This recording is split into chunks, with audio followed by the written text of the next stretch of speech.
Can the spatial distribution of the city's universities be considered a random pattern? Or does this distribution follow a hidden order that can be proven with spatial statistics? In this tutorial, using 4 spatial analysis tools in ArcGIS Pro, we arrive at a statistically significant result. This question, it seems, rightly calls for the necessity of conducting spatial analysis.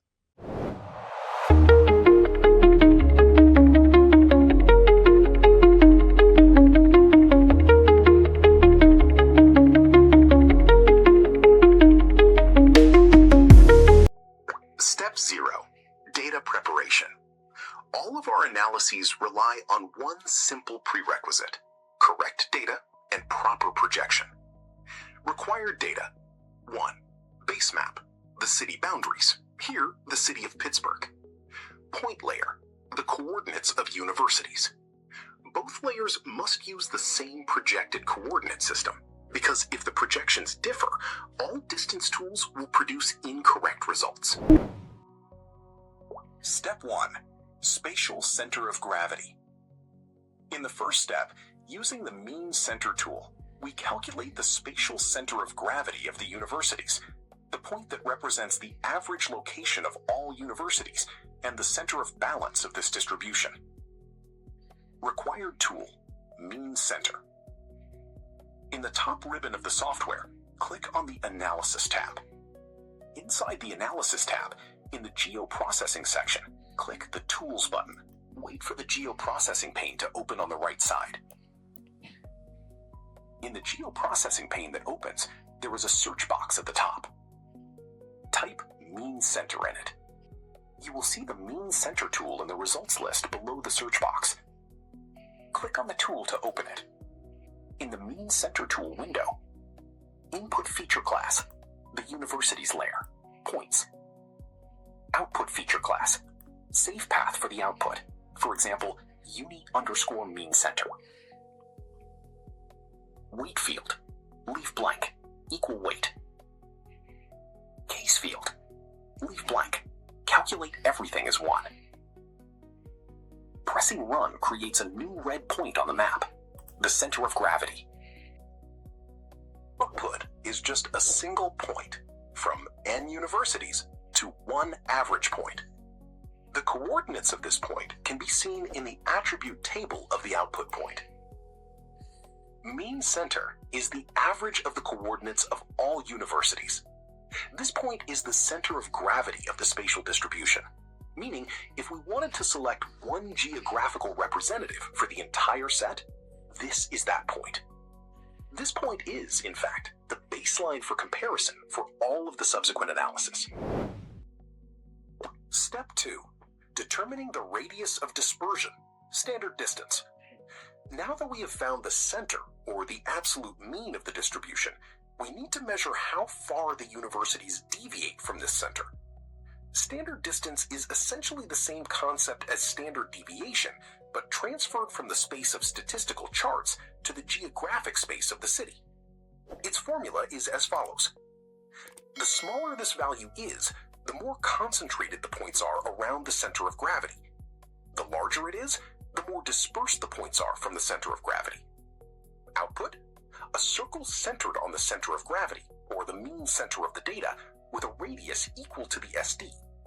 This circle shows the typical area of dispersion of the universities. To calculate this tool, in the top ribbon of the software, click on the Analysis tab. Inside the Analysis tab, in the Geoprocessing section, click Tools. Geoprocessing pane opens. Search. In the search box of the Geoprocessing pane, type Standard Distance. From the results, select Standard Distance. Settings. Input features, Universities layer. Output feature class, Automatic. For example, uni_standard distance.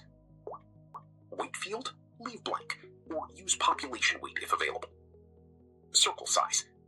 Choose 1 standard deviation, approximately 68% of points inside the circle. 2 standard deviations, approximately 95%. 3 standard deviations, approximately 99%. Here's a recommendation for the video.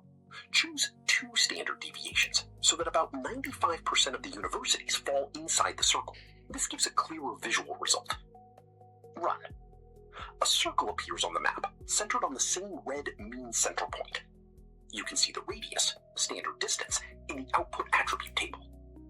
Here's the interpretation for the audience. One spatial standard deviation means that 68% of the universities are located within about 7 kilometers of the center of gravity. This circle shows us the overall extent of the activity area, but it does not tell us the pattern within it. 4. Directional distribution.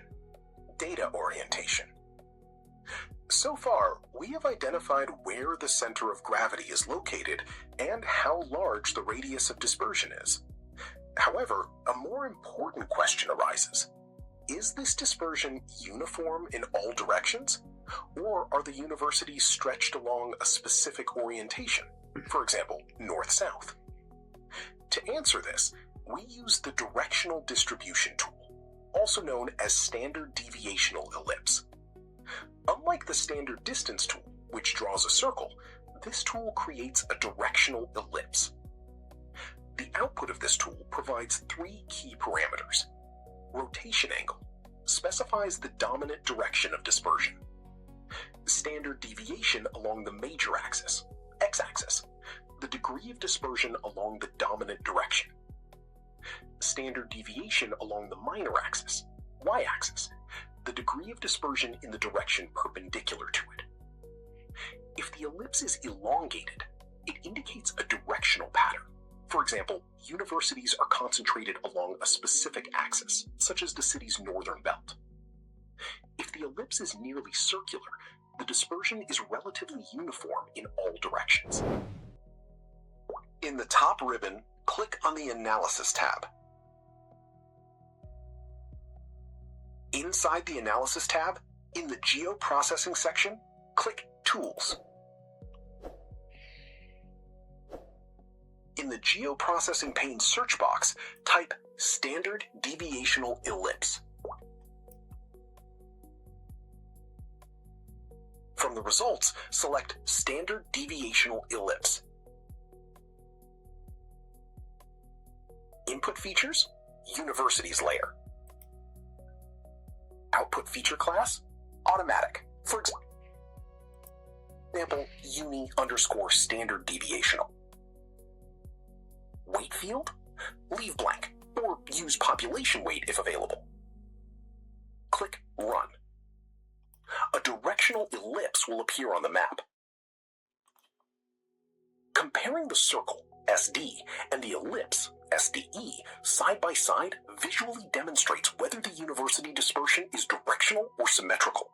This visual element is a powerful way to prove a clustered pattern.